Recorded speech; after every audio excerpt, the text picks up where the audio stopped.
Hello everyone, I am Shwetambari Sharma from KMS fashion. आज हम food preparation करने जा रहे हैं जिसके अंदर हम 2 पॉइंट्स पढ़ेंगे अपने, क्लीनिंग और कुकिंग। और कुकिंग के अंदर भी कितने कुकिंग के मेथड्स होते हैं। ये हमारा जो यूनिट फर्स्ट है food science and food service management का पार्ट 4 है। So let's start. बेसिकली जब भी हम बात करते हैं खाने के बारे में, फूड के बारे में और या फूड की प्रिपरेशन करने के बारे में, तो हमें हमेशा क्या चीज़ ध्यान में रहती है कि उसको सबसे पहले खाने को क्या करना चाहिए। फूड प्रिपेयर करने के लिए क्या करते हैं हम, पहले क्लीनिंग की जाती है। सो क्लीनिंग क्या होता है, most food available in raw form is not best to eat as it is.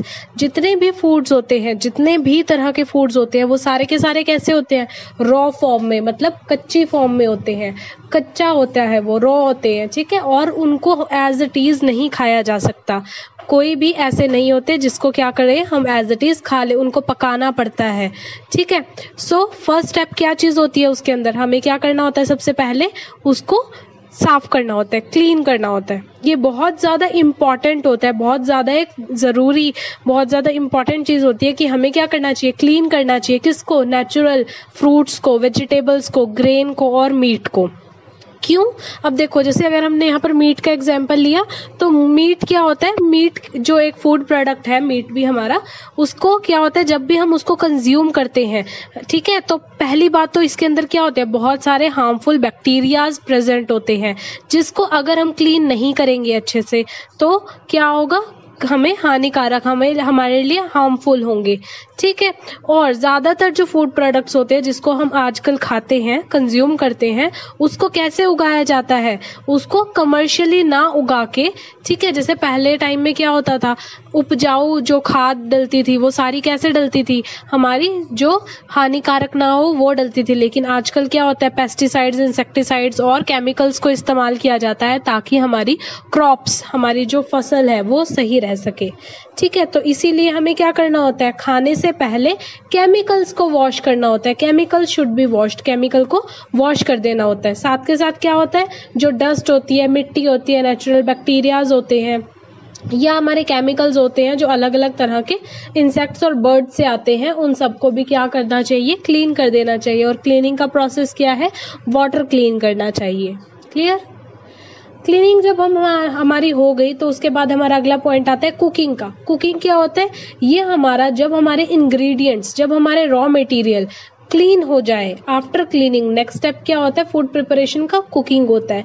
सो अब हमें क्या करना होता है, इस मेथड के अंदर, यहाँ पर मेथड ऑफ कुकिंग की बात की गई है। कौन कौन से मेथड्स होते हैं, जैसे आपका बेकिंग हो गया, रोस्टिंग हो गया, फ्राइंग हो गया, grilling, boiling, steaming, smoking, brazing, ये सारे के सारे क्या हैं आपके different methods of cooking.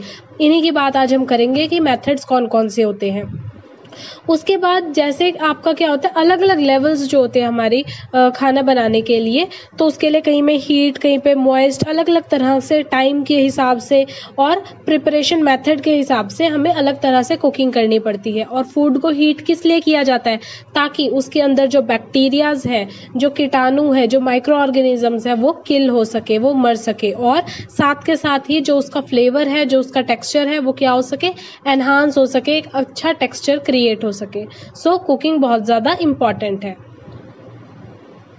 Next अब हम बात करते हैं, हमारे जो कुकिंग होती है वो 2 तरह की होती है। एक तो होती है हमारी मॉइस्ट हीट मेथड, ठीक है, जिसको हम मॉइस्ट हीट कुकिंग बोलते हैं, और एक होती है हमारी ड्राई हीट मेथड, जिसके अंदर ड्राई कुकिंग की जाती है। तो आज इन्हीं दोनों कुकिंग की हम बात करेंगे। सबसे पहले हम बात करते हैं मॉइस्ट हीट कुकिंग की।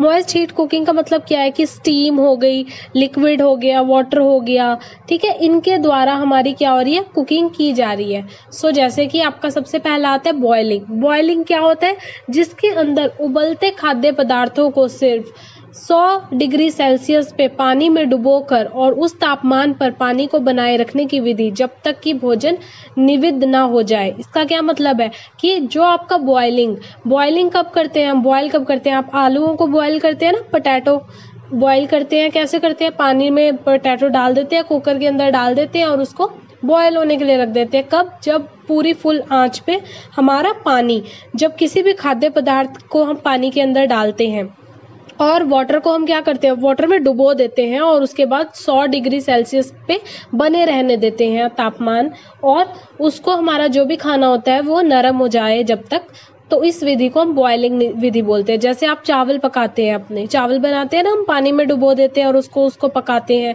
अंडा हो गया, डल हो गया, मांस, जड़ और कंद उबाल कर पकाए जाते हैं। जैसे मैंने आपको आलू का दिया, शकरकंदी हो गई आपकी, और अरबी हो गई, ये सारी आपकी क्या होगी, ये आपके जड़ और कंद हो गए। ठीक है, सो ये हमारा बॉयलिंग मेथड है। नेक्स्ट हम बात करते हैं स्टूइंग की। स्टूइंग क्या प्रोसेस होता है, यह केवल आधे भोजन को कवर करने के लिए थोड़ी मात्रा में तरल का उपयोग, तरल मतलब वाटर। इसके अंदर क्या होता है कि अब हमें क्या करना है, जो भी हमारा खाना है उसको हमें आधा कवर करना है, और हमारी जो तरल मतलब वाटर की मात्रा होगी वो भी क्या होगी, कम होगी। तंग फिटिंग ढक्कन के साथ पैन में भोजन के उबलने को संदर्भित करता है। मतलब क्या है कि आपने खाना लिया, उसमें थोड़ा पानी डाला और फिर आपने क्या कर दिया, हमने उसको फिटिंग वाला ढक्कन लगा के पैन के अंदर खाने को उबलने दिया। ठीक है, ये खाना कैसे पकता है, धीमी विधि से, मतलब फास्ट नहीं ये बनता हमारा, धीमी आंच पे ये पकता रहता है। तरल को उबलने बिंदु पर लगाया जाता है। तरल मतलब वही आपका वाटर जो है वो 82 degree Celsius to 90 degree Celsius पे बॉयल होएगा यहाँ पर। ठीक है, और लेकिन क्या होगा, गर्मी को कम किया जाता है, मतलब आपने सेम तापमान को बनाए रखना है इसमें। और तरल के ऊपर खाना पैन के भीतर उत्पन्न भाप से पकता है। कैसे पकता है, आपने पानी तो कम डाला था, लेकिन जो हमारा पैन है, यहाँ पर हम कुकर की बात नहीं कर रहे, जो पैन है उसके अंदर हमारा भाप बार बार वाटर बनाती रहती है, और हमारा खाना किससे पकता है, भाप से पकता है। जैसे सेब, मांस के साथ साथ जड़ें, सब्जियां और फलियां आमतौर पर स्टू की जाती है। इस प्रोसेस को क्या बोलते हैं, स्टूइंग प्रोसेस बोलते हैं। इस स्टू प्रोसेस से आपने देखा होगा कि आप जो मैगी बनाते हैं, ठीक है, या न्यूडल्स बनते हैं, न्यूडल्स आपके बनते हैं, वो भी आपके स्टूइंग प्रोसेस से बनाए जाते हैं। नेक्स्ट आता है स्टीमिंग। स्टीमिंग मतलब स्टीम देके, भाप से। यह एक पैन में सख्ती से उबलते पानी से उत्पन्न भाप में भोजन पकने की एक विधि है। इसका मतलब क्या है कि आपकी जो भी भोजन पक रहा है वो किस विधि से पक रहा है, आपकी भाप की विधि से पक रहा है। जैसे कि उबले हुए भोजन को एक कंटेनर में रखा जाता है और पानी या तरल के सीधे संपर्क में नहीं होता, इसके अंदर वो सीधे संपर्क में नहीं होता। अब जैसे आपने इडली हो गई, कस्टर्ड हो गया, इडियम्पा भाप से बनाए जाते हैं। इडली के अंदर क्या होता है, आप पानी को है वो क्या करते हैं, इडली को एक सांचे में रखते हैं और बिल्कुल नीचे, बिल्कुल बॉटम पे हल्का सा पानी रहने देते हैं। ठीक है, और सीटी को हम उतार देते हैं। तो क्या होता है, जो हमारी एक्स्ट्रा हमारा प्रेशर होता है, प्रेशर तो बाहर निकलता रहता है, लेकिन वहां पर स्टीम प्रोड्यूस होती रहती है, भाप प्रोड्यूस होती रहती है, जिसके कारण हमारा क्या होता है, हमारा जो इडली है या हमारा कोई भी खाना है वो क्या हो जाता है, पक जाता है। ऐसे ही सब्जियों को भी स्टीम किया जाता है। हम सब्जियों को भी किस मेथड से बना सकते हैं, स्टीमिंग मेथड से पका सकते हैं। नेक्स्ट आता है प्रेशर कुकिंग। प्रेशर कुकिंग आप सब लोग जानते हैं क्या होता है, जब हम दबाव देके प्रेशर के साथ कुक करते हैं प्रेशर कुकर में, ठीक है, तो उसमें क्या होता है, प्रेशर उपकरण प्रेशर कुकर है। जब हम प्रेशर कुकर को इस्तेमाल करते हैं तो उसको प्रेशर कुकिंग ही कहा जाता है। इस विधि के अंदर उबलते पानी का तापमान 100 डिग्री से ऊपर उठा जाता है। ऊपर क्यों होता है, क्योंकि कॉन्टिन्यूएशन में वहां पर क्या हो रहा होता है, पानी का तापमान बढ़ता ही बढ़ता जाता है। चावल, ढल, मांस, जड़ और कंद आमतौर पर प्रेशर कुकर के अंदर ही बनाए जाते हैं। Next poaching. पोचिंग कौन सा होता है, पोचिंग के अंदर हम 80 to 85 डिग्री सेल्सियस के तापमान पर तरल की न्यूनतम मात्रा में खाना बनाते हैं। न्यूनतम मात्रा मतलब तरल हमारा जो होता है, लिक्विड जो होगा वो हमारा बहुत कम हम इसमें यूज करेंगे, और तापमान भी हमारा 80 से 85 डिग्री सेल्सियस तक ही उसमें रहेगा। तो वो क्या होता है, हमारा उबलते बिंदु से नीचे रहता है। मतलब आपका बॉइलिंग पॉइंट कौन सा होता है, 100 डिग्री, तो आपके 100 डिग्री पे नहीं जाता। ठीक है, अंडा और मछली का शिकार किया जा सकता है। इसका मतलब अंडे और मछली को भी हम पोचिंग के मेथड से पका सकते हैं, उसको खा सकते हैं। ब्लैंचिंग कौन सा होता है, इस विधि में भोजन की बनावट के आधार पर भोजन को 5 सेकंड से 2 मिनट तक उबलते पानी में डुबोया जाता है। इसके अंदर हमने क्या करना है, पानी आपका उबल रहा है, मतलब आपका बॉइलिंग वाटर है। बॉइलिंग वाटर के लिए अंदर हम 5 से 2 मिनट तक के लिए किसी भी वस्तु को डुबो देते हैं। यह भोजन को नरम किए बिना त्वचा या छील को हटाने में मदद करता है। ये खाने को नरम नहीं करता, लेकिन उसके ऊपर से छिलक को हटा देता है।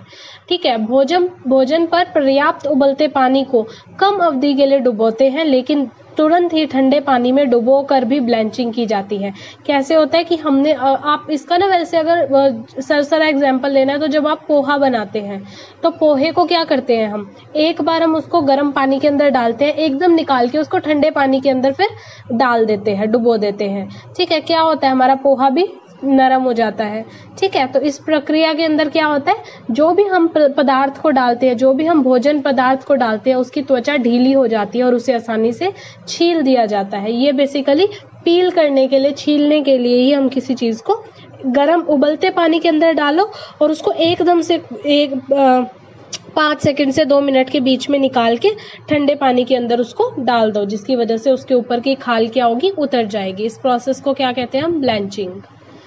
ये तो थे हमारे मॉइस्ट हीट मेथड। अब हम बात करेंगे ड्राई हीट मेथड की। तो सबसे पहले आएगा रोस्टिंग। रोस्ट करते हैं ना हम, क्या करते हैं, इस विधि को भोजन को गर्म धातु या फ्राइंग पैन में बिना ढके पकाया जाता है। जैसे कि आपकी मूंगफली को हम रोस्ट करते हैं। कैसे करते हैं हम, मूंगफली दाना देखा होगा आपने, या फिर जो आपने रोड साइड्स पे मूंगफलियां देखी होगी जिसमें रेत डालते हैं, या बिना रेत के भी हम घर में अगर बनाते हैं तो हम क्या करते हैं, बिना घी, बिना तेल, बिना पानी के भी हम उसको मूंगफलियों को, तिल को डाल दें। ठीक है, या आपकी जो सेवियां, जब आप जवे बोलते हैं जिसको सेवियां बनाते हैं, उसको भी हम पहले क्या करते हैं, रोस्ट करते हैं। क्लियर। नेक्स्ट आता है ग्रिलिंग। ग्रिलिंग मेथड भी आपने ग्रिल सैंडविच खाया होगा। ठीक है, उसके अंदर क्या होता है, ग्रिलिंग, या फिर इसको क्या बोलते हैं, ब्रोइलिंग। ब्रोइलिंग या ग्रिलिंग के अंदर क्या होता है कि हमारा जो भी पदार्थ होता है वो सीधा कहाँ पर लगता है, हमारे तवे के साथ या किसी भी हमारी गर्म धातु के साथ। ठीक है, इसके अंदर भोजन क्या करते हैं हम, लाल सतह वाले किसी भी बर्तन के ऊपर रखते हैं और उसको बीच के अंदर क्या रखते हैं, अपना भोजन रख देते हैं। ठीक है, जैसे आपका पापड़ हो गया, मक्का हो गया, फुल्का हो गया, चिकन हो गया, ये सब किस वे से बनते हैं, हमारे ग्रिलिंग के हिसाब से बनते हैं। ग्रिलिंग हमारी प्रक्रिया है जिसपे बनते हैं। टोस्टिंग, जैसे हम सैंडविच बनाते हैं, टोस्ट बनाते हैं, यह एक ऐसी विधि है जिसमें भोजन को दो तरफ से ब्राउनिंग की सुविधा के लिए दो गर्म तत्वों के बीच रखा जाता है। ब्रेड स्लाइस को टोस्ट करके पकाया जाता है। टोस्टर क्या होता है, जो एक हमारा लोहे का दो तरफ से ही हम बीच में ब्रेड पीस रख देते हैं स्लाइस और दोनों तरफ से वो पक जाता है, वो टोस्टर कहलाता है। नेक्स्ट है हमारा बेकिंग। बेक कैसे करते हैं हम कुकर के अंदर, कढ़ाई के अंदर और ओवन के अंदर हम बेक करते हैं। ठीक है, केक आपका बेक होता है, बिस्किट्स आपके बेक होते हैं, हर चीज आपकी जो भी आपने इस तरह की बनानी होती है, जैसे आपका बेकरी प्रोडक्ट्स है, वो बेक किए जाते हैं। इस विधि के अंदर क्या होता है, भोजन को गर्म करके ओवन या ओवन जैसे उपकरण में पकाया जाता है। एक ओवन में बनाए गए नए तापमान रेंज, मतलब पहले हम ओवन के अंदर, या हम अगर घर पे केक बनाए तो हम कुकर को पहले ही 10 मिनट के लिए ऑन तेज आंच पे गर्म करना रख देते हैं, ताकि वो क्या है, अपना वातावरण तेज का ही बना ले। उसके अंदर अब हम अपने पदार्थ को रखते हैं और उसको कुछ टाइम के लिए ऐसे का ऐसा रहने देते हैं। भोजन को आमतौर पर फैट कोटेड पेपर के साथ, मतलब आपके बटर पेपर के साथ एक कंटेनर में रखा जाता है। इसमें क्या क्या बनता है, bread, cake, biscuit, pastry, meat, ये सब हम बेकिंग में तैयार करते हैं। नेक्स्ट आता है सॉर्टिंग। सॉर्टिंग क्या होता है, ये एक ऐसी विधि है जिसमें भोजन को हल्के से थोड़ा तेल में फेंक दिया जाता है, मतलब बिल्कुल लिटिल। हमारा जो फ्राइंग या आपकी सॉर्टिंग बोलते हैं, उसके अंदर क्या करते हैं, थोड़े से तेल के अंदर हम डाल देते हैं, ताकि पैन को क्या हो, आधार को कवर कर लिया जाए। सिर्फ जो पैन की सतह है उसको तेल से कवर कर लिया जाए। पैन को ढक्कन के साथ कवर किया जाता है और गर्मी की लो या तीव्रता कम हो जाती है। जैसे ही हम पैन को फिर उसके बाद ढक्कन से ढकते हैं और हम अपनी आंच को सिम कर देते हैं। प्राप्त उत्पाद थोड़ा नरम और कोमल है, लेकिन बिना किसी तरल या ग्रेवी के है। अब वो हमने कैसे बनाया, सॉर्टिंग का मतलब क्या आया, तेल बिल्कुल बेस पे हमने लगाया था, उसको फ्राई नहीं किया। तो अब इसके अंदर क्या है, हमने जो इसको बनाया है, इसको जो कोमल या नरम किया है, ना ही तो हमने कोई ग्रेवी बनाई है और ना ही हमने कोई वाटर यूज किया है। सॉस द्वारा पकाए जाने वाले खाद्य पदार्थ आमतौर पर सब्जियां होती हैं। क्लियर, इसको सॉटे बोलते हैं। फिर आता है हमारा फ्राइंग। ये सारे क्या है हमारे, इसके अंदर हम ऑयल को यूज करते हैं। इस विधि में पकाए जाने वाले भोजन बड़ी मात्रा में गर्म वसा के संपर्क में लाया जाता है। गर्म वसा मतलब आपका हॉट फैट के संपर्क में लाया जाता है, वसा के संपर्क में लाया जाता है। और जब भोजन गर्म तेल में पूरी तरह से डूब जाता है, जैसे क्या आता है, इसको क्या बोलते हैं, डीप फैट फ्राइंग कहा जाता है। समोसे, चिप्स, पकौड़ी गहरी वसा वाले तले हुए खाद्य पदार्थों के उदाहरण होते हैं। ठीक है। उथले वसा फ्राइंग में, उथले वसा मतलब जो आपकी कम फ्राइंग होती है, केवल थोड़ा सा ही हम उसमें फैट डालते हैं और भोजन को क्या करते हैं, पलट के क्रम में बदल दिया जाता है। मतलब जैसे आपकी टिक्की बनती है, टिक्की आप क्या करते हैं, आप जो तवे पे टिक्की बनती है उसको आप फ्राई नहीं करते, डीप फ्राई नहीं करते, लेकिन हम थोड़ा सा तेल डालते हैं और उसको पलटते रहते हैं और दोनों पक्षों को क्या करते रहते हैं, भूनते रहते हैं। जैसे आपका कटलेट हो गया, पराठा हो गया, ऑमलेट हो गया, ये सब चीजें ये आपके फ्राइंग में आएंगी। उसके बाद हम लेते हैं combination of cooking method, combination वाला कुकिंग मेथड। सबसे पहले ब्रेजिंग। ब्रेजिंग क्या होता है, ये एक तरह तंग फिटिंग ढक्कन के साथ पैन में भूनने और स्टू करने। अब देखो दो चीजों को कॉम्बिनेशन हो गया, क्या क्या, भून भी रहा है और स्टू भी हो रहा है, एक संयुक्त विधि है। स्वाद और मसाला जोड़ा जाता है और भोजन को धीरे से पकाने की अनुमति भी दी जाती है। Next, microwave cooking. Microwave cooking क्या होता है, जिसके अंदर सूक्ष्म तरंगे, रेडिएंट ऊर्जा की विद्युत चुंबकीय तरंगे हो, मतलब मैग्नेटिक फील्ड एक तैयार होती है हमारी माइक्रोवेव के अंदर, जिसके कारण हमारा खाना क्या होता है, पक जाता है, गर्म हो जाता है। ओवन में रखे गए भोजन सभी दिशाओं से, अब ओवन में हमने या माइक्रोवेव में रख दिया, सारी चारों तरफ से क्या हो रहा है, उसकी माइक्रोवेव द्वारा गर्म किया जाता है। नमकीन खाद्य पदार्थ और तरल खाद्य पदार्थ ऐसे ओवन में तेजी से गर्म हो सकते हैं, बहुत जल्दी हम इसको गर्म कर सकते हैं अपने किसी भी खाने के पदार्थ को। और भोजन को प्लास्टिक, कांच या चाइना वेयर के से बने कंटेनर में रखा जाना चाहिए जिसमें धातु वाले पदार्थ ना हो, मतलब कोई भी धातु आपको स्टील, एल्यूमिनियम, फॉयल ये सब नहीं रखनी होती। इन कंटेनर्स का उपयोग किया जाता है क्योंकि ये क्या होते हैं, माइक्रोवेव को प्रसारित करते हैं लेकिन उन्हें अवशोषित या प्रतिलंबित नहीं करते। क्लियर। नेक्स्ट आती है आपकी सोलर कुकिंग। सोलर कुकिंग मतलब आपकी सोलर एनर्जी से जो कुकिंग होती है। सोलर कुकिंग बहुत ही सरल तकनीक है, बहुत ही सिंपल तकनीक है। इसके अंदर क्या होता है कि सूर्य के प्रकाश या सौर ऊर्जा से हम उत्पन्न करते हैं और एक पारंपरिक स्रोत है, मतलब एक ट्रेडिशनल हमारा सोर्स है जो सनलाइट है, किस चीज का, हीट का, गर्मी का। 140 डिग्री सेल्सियस तक का तापमान प्राप्त कर सकते हैं। अब देखो बॉइलिंग टेम्परेचर कितना होता है, 100, लेकिन 140 का मतलब है कितना ज्यादा गर्म कर सकता है और खाना भी पर्याप्त मात्रा में पक सकता है इसके अंदर। क्लियर है। सो ये थे हमारे क्या हमारी क्लीनिंग होती है, किस तरह से फूड प्रिपेयर होता है, कुकिंग और उसके मेथड्स। नेक्स्ट हम जो भी चीज़ होएगी वो आने वाले बाकी के कुकिंग की इफेक्ट्स जो होंगे वो सब हम अपनी अगली वीडियो के अंदर करेंगे। कोई भी क्वेश्चन है, कोई भी क्वेरी है तो आप हमें टेलीग्राम ग्रुप पे ज़रूर मैसेज कीजिए। Till then good bye, have a nice day.